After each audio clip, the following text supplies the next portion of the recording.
Happy Wednesday, everybody. My third day in a row this week to do a live, and all of them have been different. The first one was our podcast. Yesterday was just me, and today is with this young man with me. I'll explain who he is, and we'll talk about that in a second. But what you may notice is up in the top corner up there, it says celebrating 30 years. So this is the first of 9 lives. That was not planned, Jan, for it to be 9 lives that we're doing to celebrate our 30 years in business. And to do these, what I'm doing is I've hand selected some people to join me and do this with me. I'll say more about that in a second. But since you're here, I'm glad you're here. And whatever platform you're on, you can use your comment area to send comments to me and Jan, and we will see them. So if you've got a question, if you got a comment, share them, because this will be a better conversation if you're a part of it. And if by chance you're watching this later and not live, where your question or your comment won't be a part of this live deal, if you've got a specific question that comes up from this, you can always send an email to me, info@kevinikenberry.com, or just connect with me on LinkedIn if you're not already and send me a note. I know that you may not be watching on LinkedIn, but you can find me on LinkedIn, send me your question. I'll be happy to answer any questions that I can. So as we started preparing to celebrate 30 years in business, we really wanted to make it about you in the audience and not about us. One of the things that we decided to do is this series. And in this series, what I'm going to do is I'm going to introduce my co-host, if you will, and then I'm going to turn the mic over to him. So many times, over 600 times, I've been the person leading the interview or conversation, if you will. And then for these 9 sessions, and starting with this one, I'm going to be the one being interviewed. That's happened to me a lot, but not on our channel before. So I picked Jan because he is an accomplished podcaster as well. He's a super smart guy. And he was on the list of people that I wanted to have, and he gratefully said yes. Let me tell you about who he is. Then we're going to dive in. Jan Rutherford is an executive coach and keynote speaker. He's a former Green Beret, and he's the founder of Self-Reliant Leadership, where he leads Crucible wilderness expeditions with executives and veterans. He's also a LinkedIn Learning instructor like I am. He's the co-host of the Leadership Podcast and co-author of The Littlest Green Beret on Self-Reliant Leadership. And now he has a new book coming out next year called Becoming a Self-Reliant Leader. I can't wait to get a copy of that next August. And with that, I guess I'm turning the mic around and I'm handing the reins to you, Jan. Jan, thanks for doing this with me. Yeah. Hey, Kevin, thanks for having me, and congratulations on 30 years. You got me beat by 20. Well, part of it is just attrition, right? I realize that. Yeah. I mean, obviously, I think we've done some things right and some things well. Not everyone makes this, but part of it is just dogged persistence, I suppose. Yeah. Well, it is interesting, and the past 5 years have certainly been, tumultuous to say the least. I find myself these days saying everything's changed. In my view, what we need, today's leader needs to create a personalized approach, yet be perceived as being fair to the entire team. And and at the same time, maintain relationships and build results. It's tall order, this whole leadership thing these days. I love that you say that, because a personalized approach to each person, a situational approach to each situation, and yet the conundrum is we still got to be fair, we still got to be consistent. And I believe there's some stuff. In fact, my next book we're heading in the direction of that now, Jan. But I think that the conundrum is, how do we do that and still be clear on values and still be clear on first principles? Because there are first principles of leadership. Yeah, there's a lot of stuff that's changed, right? Man, there's first principles of leadership haven't changed, right? Yeah, for sure. So the first principles of leadership. So you want me to tell you what some of them are? Well, certainly. Well, our audience would probably love to know. Well, certainly one of them is that human behavior isn't really changing, right? So yes, context is changing. And yes, we can talk about generations. And yes, we can talk about having technology we didn't used to have and all that stuff. But fundamentally, human behavior hasn't changed. And so the wants and needs, desires of people haven't changed. And so we need to keep that in mind. We can't get lost in all the change and forget the first principles. Team dynamics, for the most part, haven't changed. The more people you put in a room, the more likely it is someone's going to hide, as an example, right? The fact that leadership is about influence, first and foremost, hasn't changed. The fact that leadership is about reaching valuable outcomes with and through others, and that both of those things are more important than us, hasn't changed. I mean, I could give you a long list, but those are just a few to get us started. Well, that last one, you with and through others, one of the things that I think we forget when we raise our hand to be a leader is it requires sacrifice. It requires a certain work ethic. If you're going to lead, you're probably not going to be able to have a 4-hour work week. Well, yeah, I mean, I'll say Tim. I mean, I don't know Tim, but he wrote a really smart book. He wrote a book that has a lot of good stuff in it, but I'm pretty confident he never had a 4-hour work week either, especially when he was promoting a book that sold millions of copies. Like, let's just be clear. It's a nice catchphrase. It's not reality. Yeah. Well, we talked about these past 5 years have been tumultuous. We've all had an experience, and these experiences teach us a lot. And I'm wondering if there's a point in your career when you faced a significant challenge or setback, a failure, if you will.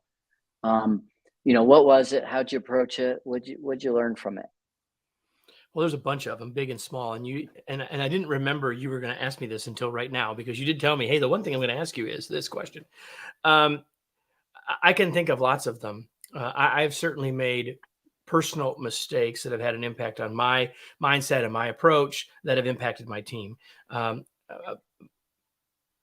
I can think of a bunch, right? I can think of, you and I were just talking about books, and you're getting ready to have a new book come out.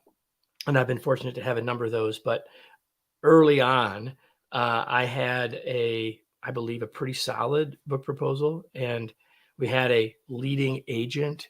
And I was pretty confident that this book was going to happen. And when it didn't, so this may not be a mistake as much as a major disappointment. I mean, it was a mistake, I suppose, to think that it was a done deal. And I've certainly made that mistake more than once. But I think that one of the things that we have to deal with as a human and as a leader is not just the mistake, but how we think about it, how long it affects us, and how we move past it. And I think as leaders, Jan, the key is that everyone's still watching us, and everyone still needs us to lead. They're taking their cues from us. And so whether it's a personal mistake that I've made, or whether it's something like this, if I get disappointed or if I am angry, whether it's with the team or not, I have to very quickly realize that I have to shift out of that. I remember one day, Jan, and my team is spread out across the United States. I know that you know that. And this is several years ago, because this was pre-pandemic, I'm pretty sure. Everyone was here for the first of like 3 days of meetings, and everyone was showing up here at the office to start the first day or whatever. And everyone was downstairs, and I was upstairs finishing something, and something happened. I don't remember what it was. It clearly was not that important in the big picture, but in the moment, I was very angry. Somebody had done something on the team that I didn't think was the wisest choice. I was not happy. I was really not happy in that moment. And I went to my door to go downstairs, and I closed the door, and I went over about 6 steps and walked into the bathroom that I have here and looked in the mirror and said, okay, you got to fix this before you go downstairs. Because if you go downstairs the way you're feeling right now, this ain't going to go well. This will be a big mistake if you do that. You can't go downstairs until you fix this. So I talked to myself in the mirror and fixed my approach, my attitude before I went downstairs. Yeah. So there's experience teaching me something and avoiding what would have been a bigger mistake. Yeah. Well, you and I are probably old enough to remember Ronald Reagan being president. So I was at his Presidential Museum a few months ago, right after I had been recording a LinkedIn Learning course. And I Oh, finished early, so I stopped there on the way back. And of course, now tonight there's a debate there. But yes, I am old enough to remember President Reagan, first president I voted for. yeah. I think for me as well. And I've been to that museum. It's really terrific. Fabulous. Well, Yeah, it's really regardless of your political persuasion, everybody, if you have a chance to go to his. Well, and real quick, to me, what stood out the most was it was obvious that what I had thought in the 80s was apparent when you go through the museum is that we had co-presidents. If you go through that museum and don't realize Nancy Reagan was half running the country, that's what stood out. But well, I got one other thing. It's right here on my desk. I've got to stop. So he had this thing on his desk, and then when you got to I took a picture of it, and then you got to the end in the gift shop, you could buy one. He had this on his desk in Sacramento and in the Oval Office. It can be done. Yep. And so I've got one. I just reached over here and picked it up. I look at it every single day. There it is. Yeah, that's really cool. Well, so if you remember, and again, I'm sorry for the. I diverted you. Sorry. Go ahead. No, that's fine. Reagan was the one that said, "I don't know how you could be president if you didn't have a background in acting, because this leadership thing is a performance." And you just highlighted a perfect example of that. That you reacted, you were angry, and then you said, "Hey, I can." Let my pride and ego get in the way, or I can deliver what's best for the team. You looked in the mirror and you said, what's the team need? The team did not need angry Kevin. That's for sure. Right. Well, but that's a really high level of emotional intelligence. And not all of us are good at that all the time, but that's what we're all striving for. I'm not sure any of us are good at it all of the time. Right. Yeah. But yeah. Well, one of the conversations I seem to be having these days with older workers and a lot of younger workers is this whole idea of, well, I'm right. I'm right. And but that right creates collateral damage. You're not right at the right time with the right message with the right people in the right circumstance. And it's sort of like, you got so many arrows in your quiver. How many are you going to use? What hill are you going to die on? You can't fight for everything. And a perfect example is seeing a young person that pissed off their boss, and well, I was right. I'm like, yeah, you were right. You were right. But now you have no relationship to clear obstacles and provide resources for the team you care so deeply about. So you might be a good leader to them, but you didn't manage effectively to your boss. Now you have no power and influence in the organization. Do you see that a lot? 100%. So yeah, you can say, well, I was leading for my team, but no, you weren't, because if you mess up that relationship, you're hurting your team and the whole organization. So we can be right, or we can have a great relationship. And to have a great relationship, regardless of the power dynamics, with our boss, with our team, laterally, it doesn't matter. Horizontally, it doesn't matter because right doesn't matter. Like, I suppose if you talk to my sister, my younger sister, she would say, well, Kevin always wanted to be right. And I'm sure there have been times in life when people said that about me, and to my detriment. I mean, I've not always gotten this correct. And I have definitely learned that I'd rather have the relationship than be right. And then there's the whole thing of, okay, so we think we're right. Maybe we're not. Because using the example, Jan, that you just used of I'm a leader, but I had the conversation with my boss, right? So listen, your boss could have data, could have perspective that you don't have. Like, all of us have thought something we were totally completely right about something till we got a new piece of information, and then suddenly, like, oh, maybe we weren't right. So even in the initial supposition, you could still possibly be wrong. Well, you hit on two key points. One is, when you're deciding to approach something, and I've asked people this before, somebody said something to the effect, and I'm vague here, but it was like, hey, I'm right, and I need to do this. And then there's this relationship here. I'm like, and I've said to them as a coach, well, what's more important, this relationship with the CHRO or you being right in this circumstance? Yeah. And the person would say, oh, really, I can't damage that relationship. You go, then the decision is really simple. It's really simple. But the other thing you pointed out was, a key attribute is, we need to be confident. We need to have a certain amount of swagger. We need people to follow us, but we also need that humility to basically say, what if I'm not right? What if I've made some bad assumptions? What if there's an alternative point of view? And, it's interesting. I put a post out the other day. It was a quote by Mattis, General Mattis, Secretary of Defense Mattis. Yep. And it was about the need for reflection and solitude. I checked today. I think it's up to 60,000 views. I've never had a post anywhere close to that. Congratulations. That's awesome. Well, to me, it's not me. I'm happy if I get 1,000 people look at something. What I think it happened is that resonated. I mean, we're at a moment right now where people are realizing they're addicted to busy, they're reacting, and they know they need solitude and reflection as an experience. I think that's, I think I got lucky. I copied the right quote at the right time, put it out there, but it's resonating. I mean, from an experience perspective, when we think of experience, we think of action and doing things. I mean, should we be thinking about the experience of doing nothing? Well, I mean, literally sitting at our desk and doing a little bit of this.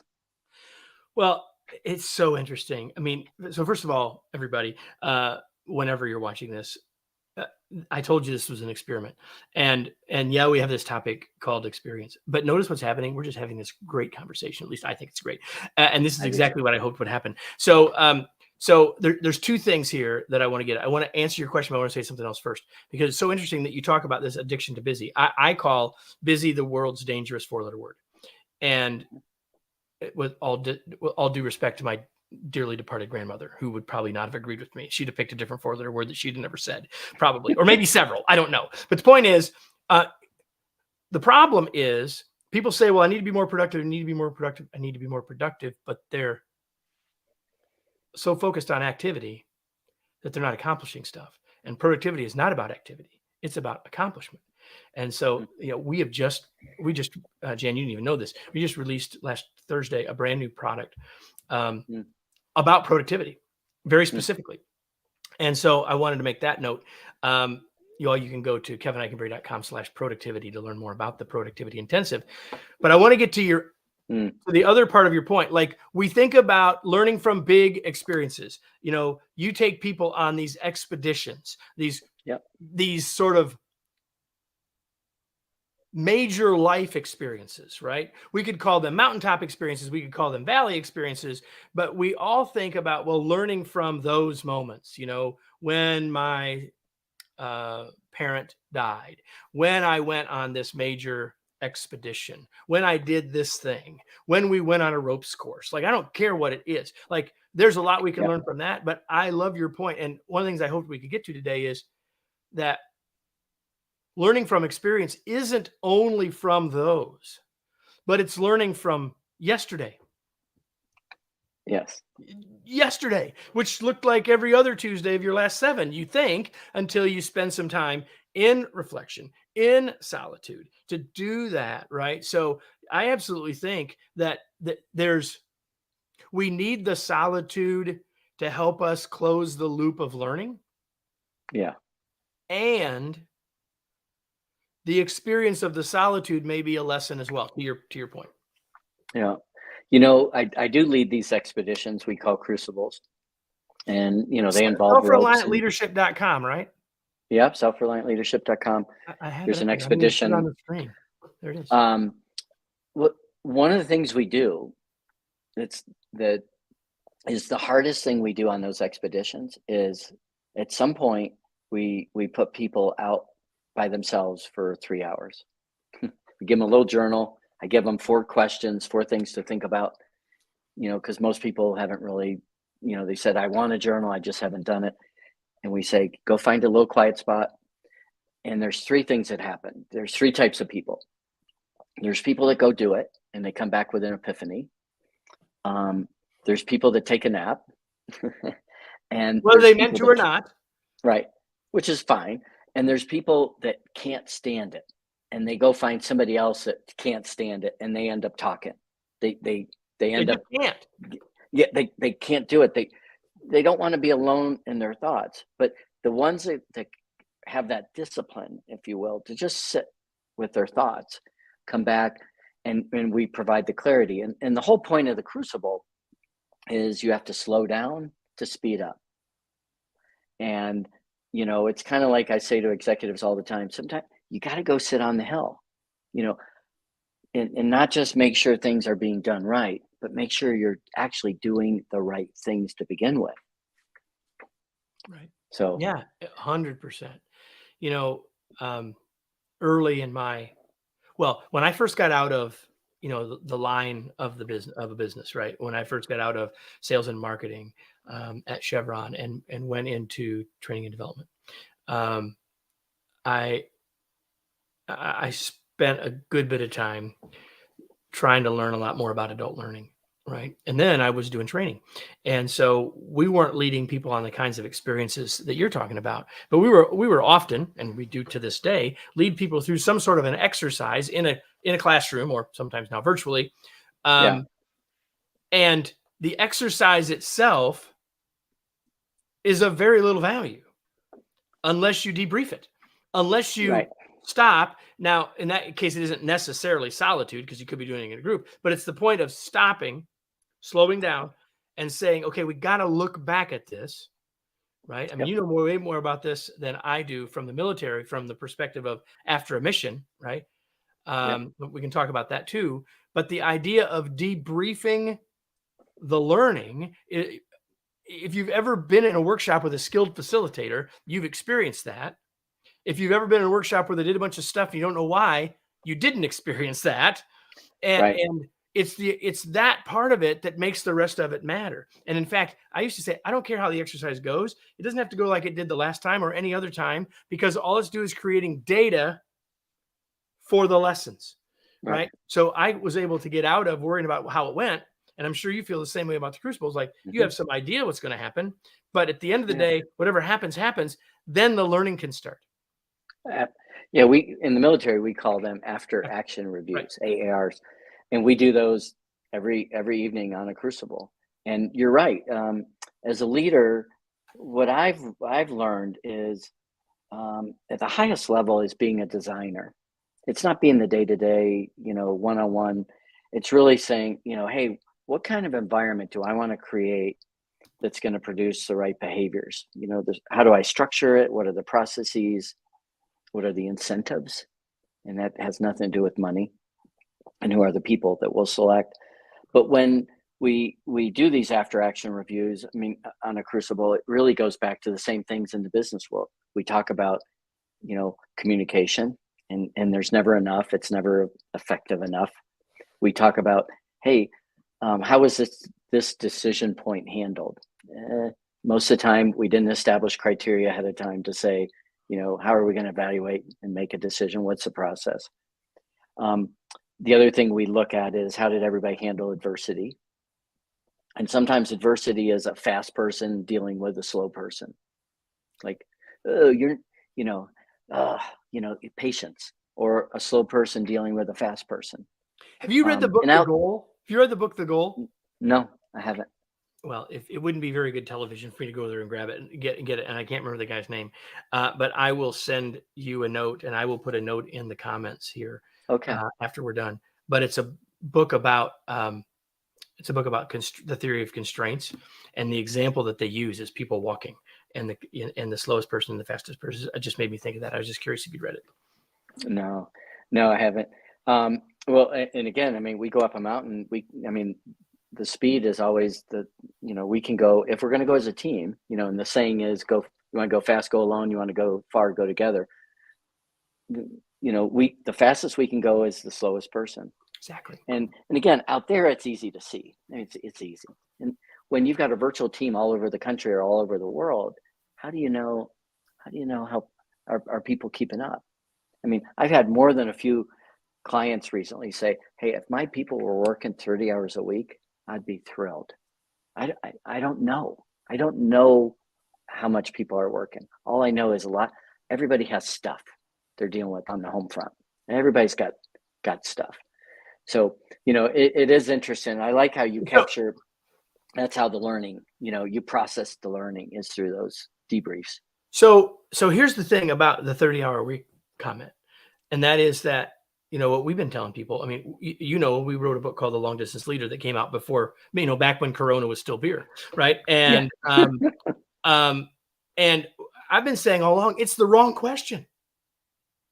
The right question, that goes back to activity versus accomplishment. Like, are they getting the work done that you need them to do, that's creating the value that makes it a good value proposition for what you're paying them? And if the answer to that is yes, then we should be good. Now, if you figure out they're doing that in 10 hours, you should probably be finding them more because you're underutilizing them. But at some level, if they're delivering a quality and quantity of work that derives value compared to what you're paying them, it doesn't matter. Does it? Except that we've always been on I can't tell if they're working unless I see them at their desk. And I would say, you can't tell if they're working unless you're looking over their shoulder at the laptop. Like, you have no idea. You just know they're sitting there. Yeah. And they're not asleep. I do think there's an exception to that. Yeah. And let's see if you agree. You're a sales and marketing guy. I think the exception could be salespeople. Results is an indicator. It's history. Activity can be a leading indicator. It can be in some cases. There's no doubt. Yeah. It can be a leading indicator, but it's not. That shouldn't be the only indicator. And the thing in sales is, it's easier to think of it as a leading indicator because there's another one that follows. But in places where the other one that follows isn't as obvious, that becomes the only one we've got, and it isn't necessarily accurate. But I don't know.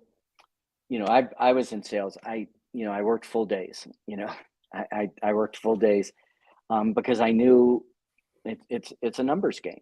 The more people you call on, 100%. The more reps you get in, the better you get all the time at closing a percentage of those leads. And so, I do think that's the exception. Is you definitely got to put in the time. 100%. And yet, I agree with everything you said. And I remember the old story about Ross Perot. Some of you we're back to politics, I suppose. Some of you may remember Ross Perot ran for president, but before that, he started EDS, electronic data services. Before that, he worked for IBM. And the old story is, whether it's apocryphal or not, the old story is he used to reach his quota for the year in January. Yeah. But it didn't mean he stopped working, right? It just means like, okay, that just tells you the guy was good at what he did. But the point is, it didn't mean he stopped working. So even though any sales manager would like people to not only beat their quota, but blow past their quota at some level, if they're making their quota and the quota is high enough, we still would want them to do more. And there's always the issue of, if they're not continuing to work, the pipeline dries up. I get that. Like, well, there's certainly an asterisk to my comments about activity with salespeople. But I still maintain at the end of the day, it's about the accomplishment. Yeah. Well, that's why I believe that no salesperson should have their variable comp capped. Like, why would you cap it? If it's still that's a design issue for the business, why would you cap it? Yeah. But they do. Lots of companies do, and that's a design flaw. I love your point earlier. I wrote it down. The leaders as designers. I love it. I'm sure I will quote you on that at some point, because that applies in lots of different ways. Oh yeah. Well, I go about the 3 pillars: leading self, leading others, leading the organization. Leading the organization, I think there's 4 levers: people, structure, process, and incentives. The way you push and pull those levers determines the behavior. It really creates the environment. It's a culture by design, not by default. So I think it's a hard shift to go from, let's say, the director level a junior, a VP to a senior EVP C-suite to really think, hey, I'm seeing all these behaviors down here. And oftentimes it's like, well, one-on-one brute force, instead of saying, where are these coming from? It's kind of like seeing a bad intersection. A level one leader would say, well, let's put a traffic cop in there. The other person would say, let's give everybody driver's education. And the higher level person would say, this is a bad intersection. We got to redesign it. And I think that, just again, don't put it in the traffic circle, okay? I just assume not having this is a personal bias, but no, but you're exactly right. Another way of saying that, one of the things I think as leaders, and I think it's true at all levels, although your point at the C-suite is, it is the job now at that point, is that we as leaders, and we talked about this earlier when we were talking about being right, as leaders, we need to be looking higher and further out all the time, sitting on top of the mountain or on the top of the hill, as you said. But the idea of having a bird's eye view of the situation, of the business, of the problem, versus, if I'm at the bird's eye view, I can see this tree in the forest. And if I'm a worm, I can see the tree in the forest. Same tree, very different view, right? And we need to have the bird's eye view, not the worm's eye view. Right. Yeah. It's really interesting. Well, let me. I had another. You had questions. I think we got through like 2 of them. No, that's okay. This is all good stuff. And again, I can't see, for some reason, I can't see if there's questions or comments coming in. So I don't if see you want any. to take one. I should say again that if you do have anybody and you happen to be here live, feel free to share them and ask them. But let's go a few more minutes, Jan. Yeah. So, we're talking about lots of different experiences, and oftentimes we think, the experiences that, test us, that challenge us are tough things, tough challenges. What do you think makes people rise to tough challenges?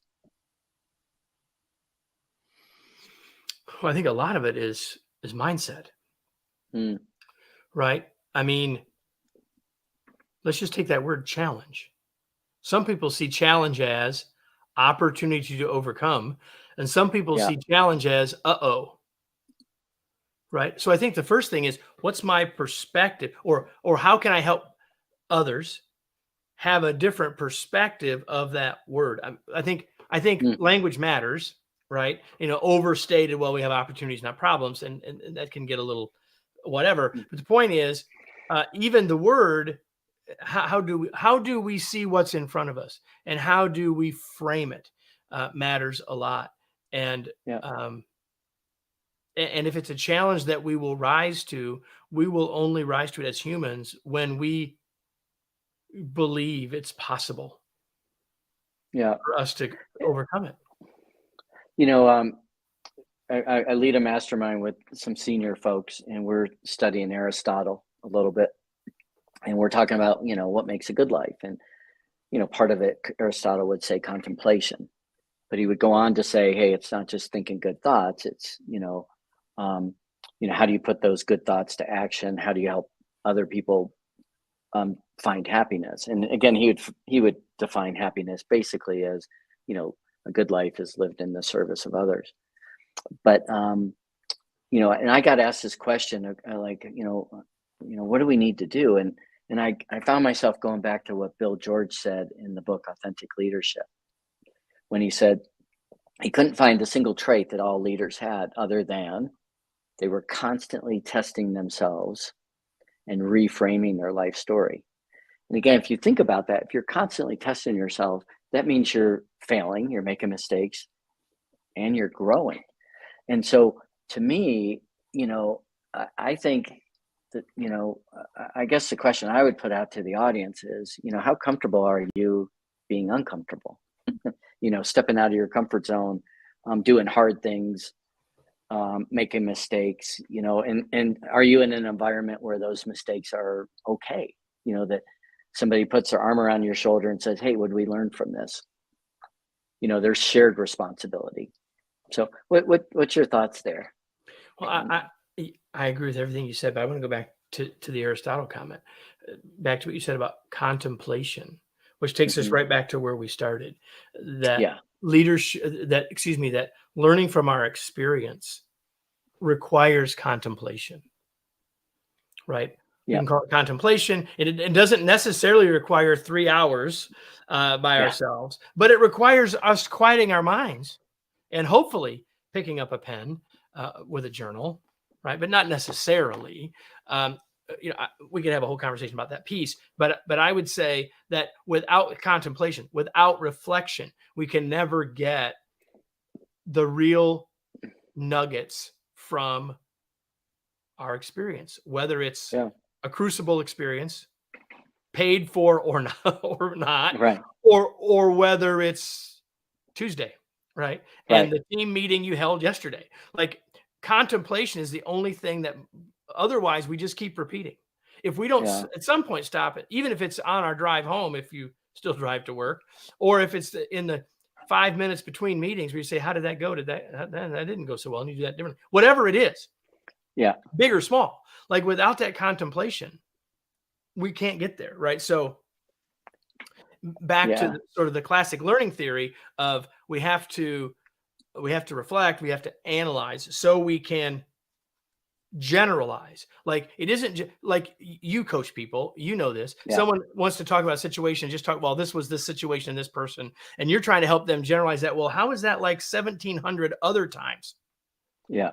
Right. So it's looking back at something, not just what did I learn, but how does that remind me of other situations that I can learn from. So the generalization matters.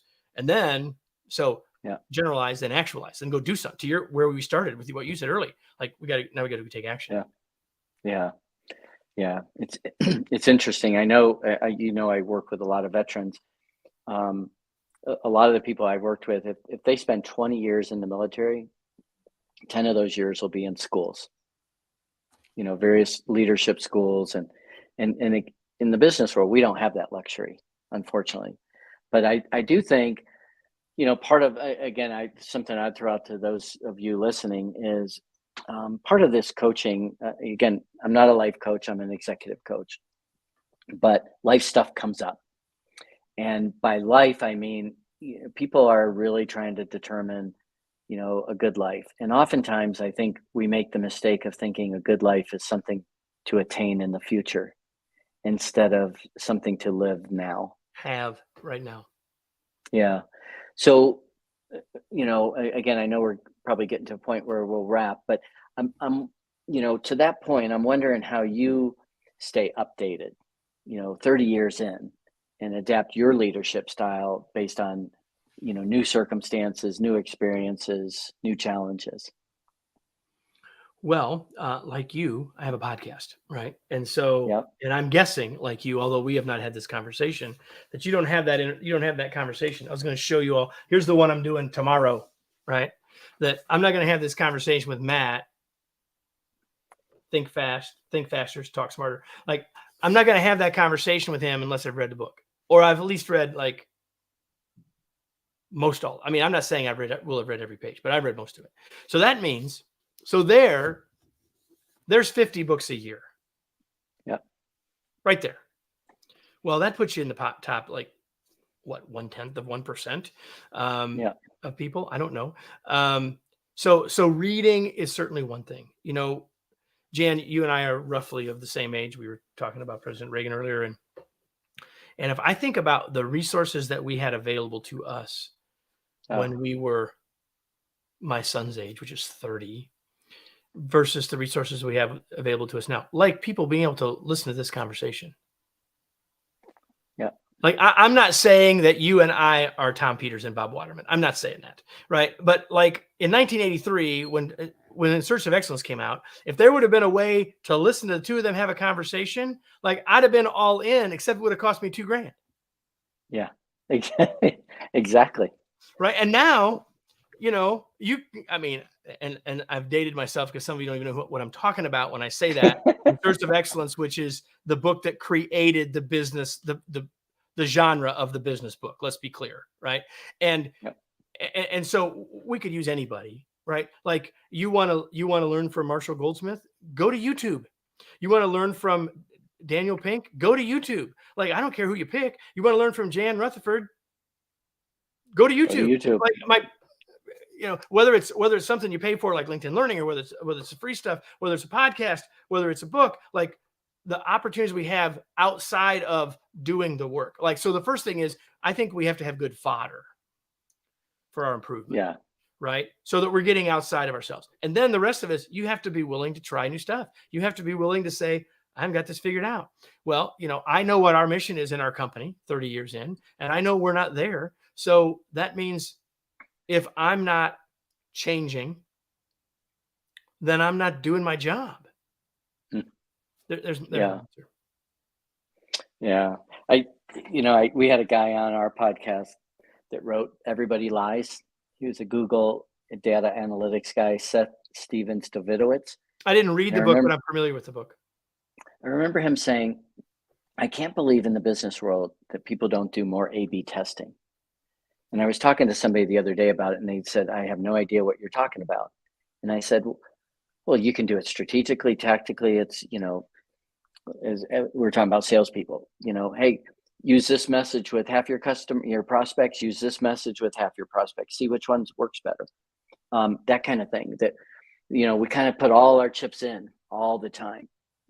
And he even said, not even sales, but even from a leadership perspective, we talked about at the very beginning, personalizing leadership approaches, what works, what doesn't.